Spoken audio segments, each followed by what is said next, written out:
Jesus Christ, 6 BC to 30 AD. The impact of Jesus on human history is so obvious and so enormous that few people would question his placement near the top of this list. Indeed, the more likely question is why Jesus,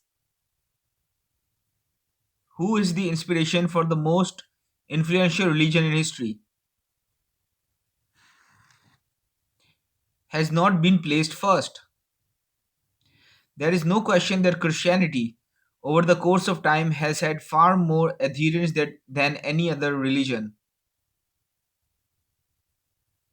However, it is not the relative influence of different religions that is being estimated in this book, but rather the relative influence of individual men.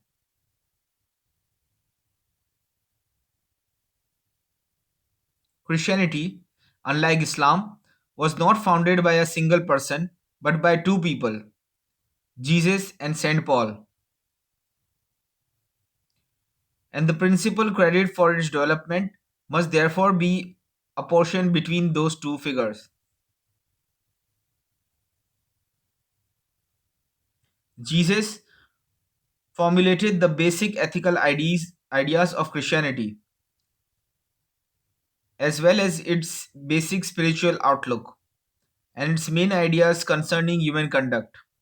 Christian theology, however, was shaped principally by the work of St. Paul. Jesus presented a spiritual message. Paul added to that the worship of Christ. Furthermore, St. Paul was the author of a considerable portion of the New Testament and was the main proselytizing force for Christianity during the first century. Jesus was still fairly young when he died, unlike Buddha or Muhammad, and he left behind a limited number of disciples. At the time of Jesus' death, his followers simply formed a small Jewish sect. It was due in considerable measure to Paul's writings and to his tireless proselytizing efforts that this small sect was transformed into a dynamic and much greater movement, which reached non Jews as well as Jews, and which eventually grew into one of the great religions of the world. For these reasons, some people even contend that it is Paul, rather than Jesus, who should really be considered the founder of Christianity. Carried to its logical conclusion, that argument would lead one to place Paul higher on the list than Jesus.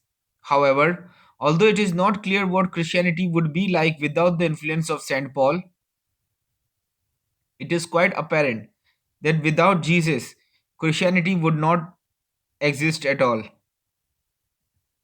However, it does not seem reasonable to consider Jesus responsible for all the things which Christian churches or individual Christians later did in his name, particularly since he would obviously disapprove of many of those things. Some of them, for example, the religious wars between various Christian sects and the barbaric massacres and persecutions of the Jews, are in such obvious contradiction to the attitudes and teachings of Jesus that it seems entirely unreasonable to say that Jesus inspired them. Similarly, even though modern science first arose in the Christian nations of Western Europe, it seems inappropriate to think of Jesus as responsible for the rise of science. Certainly, none of the early Christians interpreted the teachings of Jesus as a call for scientific investigation of the physical world. Indeed, the conversion of the Roman world to Christianity was accompanied and followed by a drastic decline in both the general level of technology and the general degree of interest in science. That science did eventually arise in Europe is indeed an indication that there was something in the European cultural heritage that was favorable to the scientific way of thinking. That something, however, was not the sayings of Jesus, but rather Greek rationalism, as typified by the works of Aristotle and Euclid. It is noteworthy that modern science developed not during the heyday of church power and of Christian piety, but rather on the heels of the Renaissance, a period during which Europe experienced a renewal of interest in its pre Christian heritage.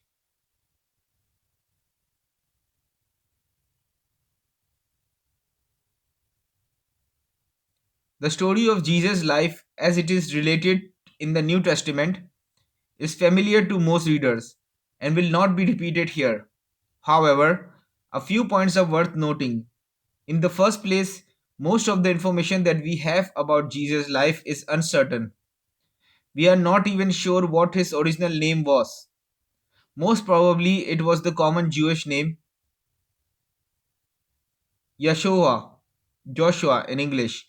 The year of his birth too is uncertain. Although 6 BC is a likely date, even the year of his death, which must have been well known to his followers, is not definitely known today.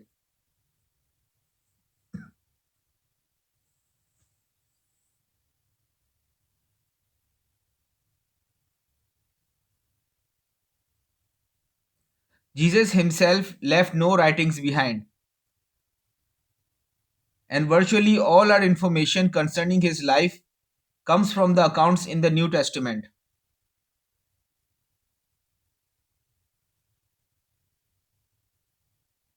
Unfortunately, the Gospels contradict each other on various points. For example, Matthew and Luke give completely different versions of Jesus' last words. Both of these versions, incidentally, are direct quotations from the Old Testament.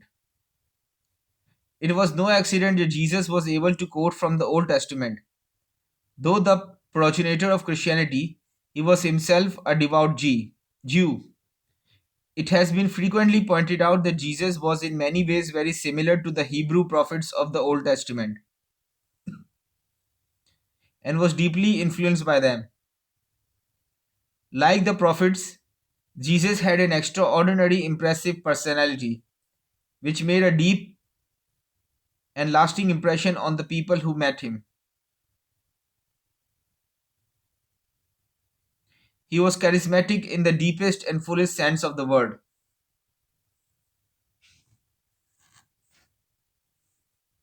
However, in sharp contrast to Muhammad, who exercised political as well as religious authority, Jesus had virtually no influence on political developments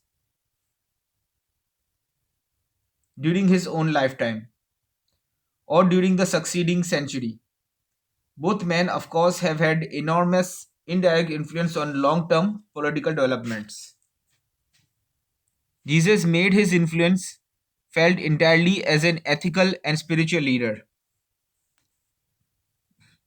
If it was primarily as an ethical leader that Jesus left his mark, it is surely pertinent to ask to what extent his ethical ideas have influenced the world. One of Jesus' central precepts certainly was the Golden Rule today. The Golden Rule is accepted by most people, Christians and non Christians alike, as a reasonable guide to moral conduct. We may not always act in accordance with it, but we usually try to do so. If Jesus had actually originated that almost universally accepted principle, he would surely have been the first man on this list. In fact, though the Golden Rule was an accepted precept of Judaism long before Jesus was born, Rabbi Hillel, the leading Jewish rabbi of the 1st century BC, explicitly enunciated the Golden Rule and pronounced it the foremost principle of Judaism. Nor was the notion known only to the Western world. The Chinese philosopher Confucius had proposed it in about 500 BC, and the saying also appears in the Mahabharata, an ancient Hindu poem.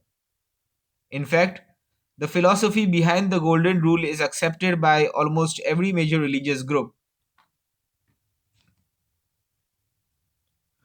Does this mean that Jesus had no original ethical ideas? Not at all. A highly distinctive viewpoint is presented in Matthew.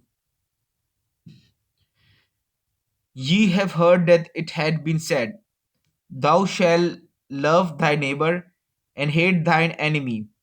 But I say unto you, love your enemies, bless them that curse you, do good to them that hate you, and pray for them which despitefully use you and persecute you.